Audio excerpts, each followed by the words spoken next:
ব্যবস্থার পরিবর্তন করতে হবে। শুধু ক্ষমতার পরিবর্তন নয়, শুধু দলের পরিবর্তন নয়, এই মাফিয়া দুর্নীতিবাজ সিস্টেমের পরিবর্তন করতে হবে। বছরে সেই সিস্টেমের পরিবর্তন দেখতে পাইনি। আমরা এলাকায় এলাকায় কোনো চাঁদাবাজি দেখি, সন্ত্রাসী দেখি, মাফিয়া সিস্টেম দেখি। আপনাদের এই সকল সমস্যার সমাধানের জন্য কাজ করে যাবে।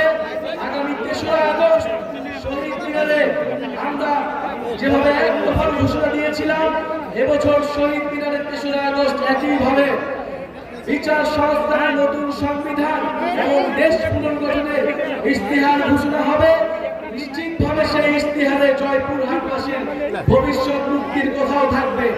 ইনশাআল্লাহ আপনাদের সাথে দেখা হবে শহীদ মিনারে।